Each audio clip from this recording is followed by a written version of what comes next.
నమస్తే, welcome to Andhraprabha. పెహల్గాంలో జరిగిన ఘటన దేశం మొత్తం కూడా ఉలిక్కి పడిందని చెప్పుకోవచ్చు. మొత్తంగా 28 మంది మరణించినట్టు తెలుస్తూ ఉంది. ఉగ్రవాద దాడిలో మరీ కిరాతకంగా ఐడి కార్డులు చెక్ చేస్తూ మీరు ఎవరు అని ప్రశ్నించు బట్టలు ఊడదీసి మరీ చంపినట్లుగా తెలుస్తుంది. ఈ విషయంపైనే మాట్లాడడానికి మనతో పాటు సీనియర్ ఆఫీసర్ రెడ్డన్న గారు ఉన్నారు. సార్ చెప్పండి, ఈ ఘటన నిజంగా కొంతమందిని టార్గెట్ చేసి దాడి చేశారన్నది ఉగ్రవాదులు తెలుస్తూ ఉంది. ఏమంటారు సార్? కొంతమందిని కాదండి, ఎస్పెషల్లీ హిందువులు అక్కడ ఉన్నవాళ్ళు, అంటే ఆ టూరిస్టులు హిందువులా కాదా అని మరి చెక్ చేసి ఐడీస్ చెక్ చేసి వాళ్ళ పేర్లు అడిగి మరి హిందువులైతే మరీ చంపారు. ఆ మధ్య రంజన్ అనే అతను, ఆయన ఐబీకి సంబంధించినవాడు, హైదరాబాద్ వ్యక్తి. అతను అయితే ఐడి చూసిన తర్వాత, ఐబీ డిపార్ట్మెంట్ అని చూసిన తర్వాత మరీ 2 రౌండ్లు ఎక్కువ కాల్పులు జరిపారంట. సో అందుకు ఆయన భార్య, పాపం పిల్లలు, మమ్మల్ని కూడా చంపేయండి అని చెప్పి బ్రతిమలాడినారు. ఆయన వదలలేదు, ఆయన చంపేశారు. విషయానికి వస్తే ఇప్పుడు మనకి అన్ని కోణాల్లో ఉంచి ఉంది. ఇప్పుడు ఇక్కడేమంటే మోడీ గారేమో గల్ఫ్ టూర్లో ఉండిపోయారు. సో గల్ఫ్ వాళ్ళకిను ఈ పాకిస్తాన్కి ఈ మధ్యకాలంలో సరిపడటంలే.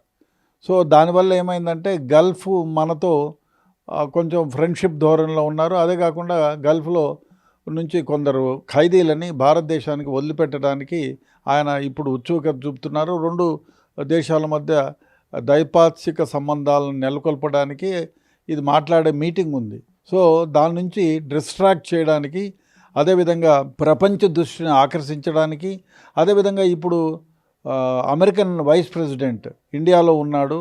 సో ఈ సందర్భాన్ని మంచిగా ఉపయోగించుకోవాలి అంటే భారతదేశంతో పాటు ఇతర దేశాలకు, ప్రపంచ పటంలో ఉండే ఇతర దేశాలు కూడా ఎస్ పాకిస్తాన్ కెన్ గో, అంటే ఎక్కడికైనా పోగలదు, ఎటువంటి పోరాటమైనా చేయగలదు, అంటే ఎన్నిసార్లైనా చొరబాటుదారులను ఇండియాలోకి పంపించగలదు అని ఛాలెంజ్గా తీసుకొని వాళ్ళు 9th సెక్టార్, ఈ ఆర్ఆర్ 9th సెక్టార్లో అతి ముఖ్యంగా ఇదొక సమస్య. మనకి ఏమైందంటే, మనకి కరోనా వచ్చిన తర్వాత ఈ 4-5 సంవత్సరాల్లో ఆర్మీ రిక్రూట్మెంట్ జరగలేదు.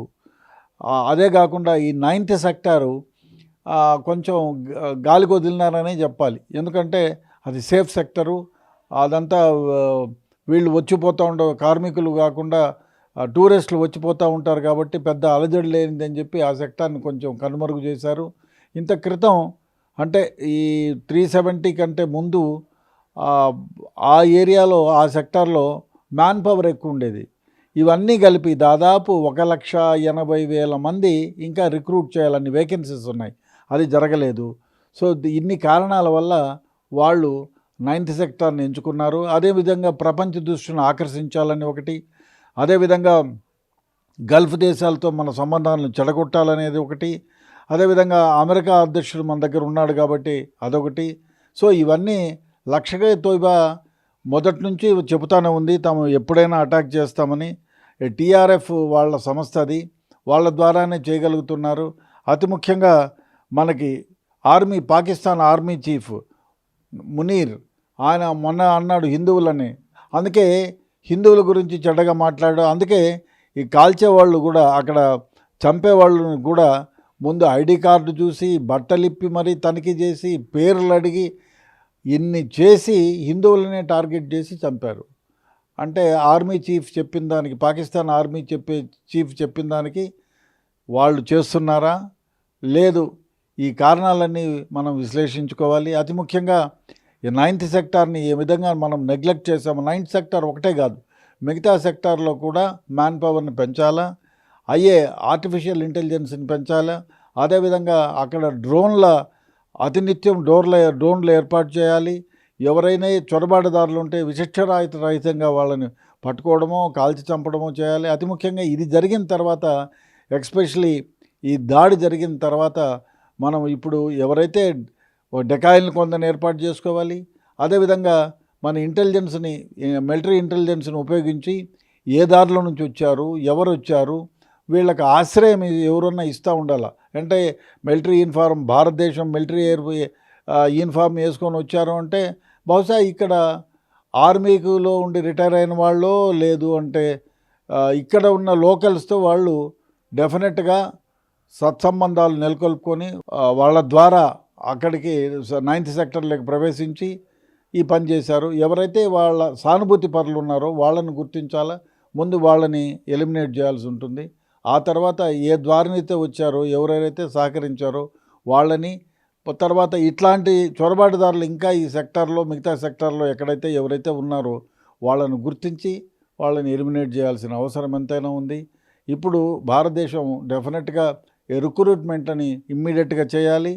అదే కాకుండా ఈ బార్డర్, పాకిస్తాన్ బార్డర్ ఏదైతే ఉందో ఆ బార్డర్ని మొత్తం సీల్ చేయాలి. సీల్ చేసి ఎవరైతే ఇన్ఫిల్ట్రేటర్స్ ఉన్నారో వాళ్ళని గుర్తించి వాళ్ళను అంతమొందించాలి. అదేవిధంగా దీనికి ప్లాన్గా వాళ్ళు చేసినటువంటి ఈ స్ట్రైక్ మనం రిటాలియేట్ చేయాల్సిన అవసరం ఎంతైనా ఉంది.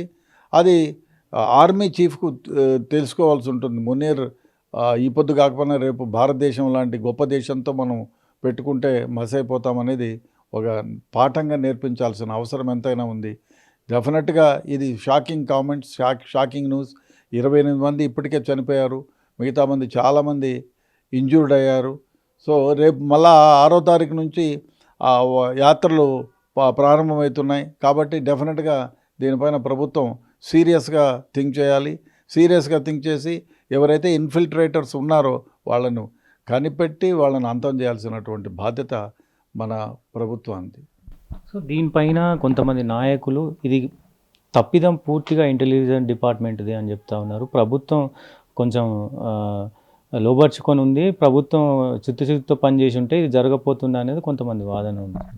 అట్లా కాదు కానీ ఇంటెలిజెన్స్, సెంట్రల్ ఇంటెలిజెన్స్ వాళ్ళకి బహుశా ఈ ఇన్ఫిల్ట్రేటర్స్ గురించి తెలియకపోయి ఉండొచ్చు ఒకటి. రెండోది, ఇంతటి ఘాతుకానికి తెరలేపుతారని అనుకోకుండా ఉండి ఉండవచ్చు. అందుకే ఆ సెక్టార్లో మ్యాన్ పవర్ తక్కువ ఉంది. ఆ రిక్రూట్మెంట్ చేయాల్సి ఉంది. రిక్రూట్మెంట్ జరగలేదు. దాదాపు 5 ఏళ్లుగా ఆర్మీ రిక్రూట్మెంట్ జరగలేదు. బహుశా ఇప్పుడు సీరియస్గా తీసుకొని ఆర్మీ రిక్రూట్మెంట్ చేయాల్సిందే.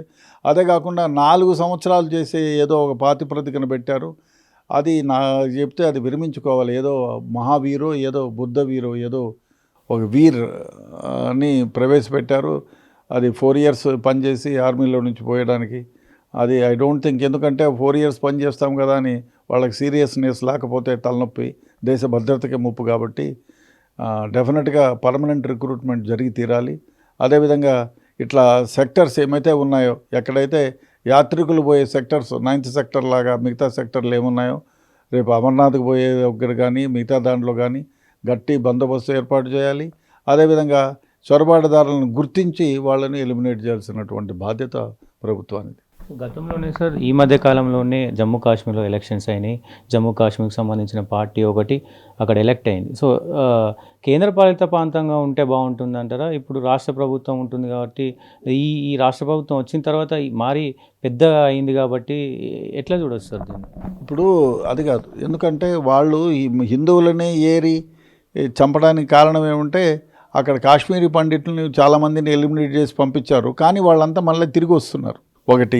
రెండోది వచ్చి చాలామంది ఇప్పుడు కాశ్మీర్ 370 తీసేసిన తర్వాత చాలామంది బయట ప్రదేశంలో వాళ్ళు కూడా అక్కడ ప్రాపర్టీస్ను కొని డెవలప్ చేయడానికి, ఇండస్ట్రీలు పెట్టడానికి ఉత్సాహం చూపుతున్నారు. అట్లా చూపకుండా ఉండడానికి వాళ్ళ పాపులేషనే, ముస్లిం పాపులేషనే ఆ ప్రాంతంలో ఎక్కువగా జీవించాలి, ఉండాలి అనేటువంటి భావంతో మిగతా కమ్యూనిటీ వాళ్ళు ఎవరు వచ్చినా కూడా మేము బ్రతకనీయము అని సంకేతం పంపడానికి ఇటువంటి దుశ్చర్యలు చేసి ఉంటారని నా అభిప్రాయం. ఈ ఆఫీసర్లు కొంతమందిని టార్గెట్, అక్కడ అంటే టూరిస్టుగా వెళ్ళారు ఆఫీసర్లు కూడా, నేవీ ఆఫీసర్ కావచ్చు, ఐబీ ఆఫీసర్ కావచ్చు, ఇంకా కొంతమంది ఉన్నట్టు తెలుస్తూ ఉంది. సో వీళ్ళని టార్గెట్గా ఈ దాడి జరిగింది అనుకోవచ్చా, లేకపోతే క్యాజువల్గానే దాడిలో చేద్దాం అనుకున్నారు కాబట్టి చేసిరు అనుకోవచ్చు? ఇది క్యాజువల్ దాడే. ఎందుకంటే వాళ్ళ దగ్గర అంత ఇంటెలిజెన్సే ఉంటే వీళ్ళని ఇంత తక్కువ క్యాడర్ వాళ్ళని ఎందుకు ఎంచుకుంటారు? పెద్దవాళ్ళనే ఎంచుకుంటారు. సెలవుల్లో పహల్గామ్కి చాలామంది పోతుంటారు, మంచి పెద్ద క్యాడర్లో పోతుంటారు. It's a Switzerland, almost mini Switzerland. అటువంటి వాతావరణం ఉంటుంది, అటువంటి ప్రకృతి సౌందర్యం ఉంటుంది. కాబట్టి అక్కడికి చాలామంది పెద్ద టూరిస్టులు, ఆర్మీ చీఫ్ల దగ్గర నుంచి అందరూ పోతారు. వాళ్ళనే ఎంచుకునేవాళ్ళు కదా. లేదు, ఇది యథేచ్ఛగా కాదు, అయైచ్ఛికంగా జరిగిందే. ఇది అయైచ్ఛికంగా వాళ్ళు అనుకోకుండా వాళ్లకు టార్గెట్ చేయాలి. అది సమయం కోసం ఎదురు చూస్తున్నారు. ప్రధాని భారతదేశంలో లేకుండా టూర్లో ఉండటం, యునైటెడ్ అరబ్లో టూర్లో ఉండటం, అదేవిధంగా prime minister vice president of America మన ఇండియాలో ఉండటం, ఈ దేశంలో అంటే ఇతర దేశాల్లో వాళ్ళు చేసిన ఈ ఘాతుకాన్ని అందరికీ తెలియాలనే ఉద్దేశంతో ఇటువంటి పని చేశారు. సో దీనికి అంటే ప్రతిచర్య ఏమైనా ఇండియా చేయబోచ్చా సార్? చేయాలి, చేసి తీరుతుందనేటువంటి భావన నాకుంది. కానీ మనం ఇలా మాట్లాడుకొని చేసేది కాదు. ఇది గుట్టు చప్పుడు కాకుండా చేయాల్సిన బాధ్యత సెంట్రల్ గవర్నమెంట్ది, మన ఆర్మీది. ఇది ఆర్మీ, తర్వాత నేవీ, ఎయిర్ ఫోర్స్, ఈ మూడు కలిసికట్టుగా ఒక ప్లాన్ వేసి ఇటువంటి ముష్కరులని మట్టుబెట్టాల్సిన అవసరం ఏర్పడింది. డెఫినెట్గా ఒక పెద్ద సర్జికల్ స్ట్రైక్ లాంటిది మంచిది ఒకటి ప్లాన్ చేసి దీనికి రిటాలియేషన్ జరగాలి. మళ్ళీ ఇటువంటి జరిగితే భారతదేశం ఊరుకోదు, కాళ్ళు చేతులు ముడుచుకొని కూర్చోదు. దీనికి చిన్నదాంతో మీరు ఇటుక పిల్లతో మీరు రాయేస్తే కట్టరాయితో మేము మూతి పగలగొడతామనే విధంగా ఉండాలి. కాబట్టి వాళ్ళ దగ్గర అత్యాధునిక ఆయుధాలు కూడా ఏమీ లేవు, పిస్టల్స్ ఉన్నట్టే చెప్తున్నారు. చూడాలి, ఏమున్నా కూడా వీళ్ళను ఈ టీఆర్ఎఫ్ ఏమైతే ఉందో ఈ లష్కరే తోయిబా అనుబంధ సంస్థ, దాని చీపును కూడా గుర్తించాలి, వాడు ఎక్కడ ఉండాలో చూడాలి. ఇతర నావిగేషన్ సిస్టంతో కనుక్కొని ఒకవేళ ఎక్కడైనా బార్డర్లలో ఉంటే వాడిని ఉనికిని కూడా కనిపెట్టి వాడిని లేకుండా ఎలిమినేట్ చేయాల్సినటువంటి బాధ్యత ఇండియన్ ప్రభుత్వం పైన, మన ఆర్మీ పైన ఉంది. సో ఇది రెడ్డిన గారు చెప్తున్న పరిస్థితి. ముఖ్యంగా గత ఏదైతే కరోనా తర్వాత ఆర్మీ రిక్రూట్మెంట్ జరగలేదు. ఈ దాదాపు 2 లక్షల దగ్గరలో రిక్రూట్మెంట్ చేయాల్సిన అవసరం ఉండే. సో అది ఆపేశారు. సో ఈ నేపథ్యంలోనే భద్రతకు కొంచెం లోపం ఉన్నట్లుగా తెలుస్తూ ఉంది. సో ఇంకా ఇలాంటి ఘటనలు జరగకుండా ఉండాలి అంటే ఆ రిక్రూట్మెంట్ చేయాలి, బాగా కట్టుదిట్టమైన భద్రత ఉండాలి అని చెప్పేసి కూడా చెప్తా ఉన్నారు. కెమెరామెన్ లక్ష్మణ్తో సతీష్, హైదరాబాద్.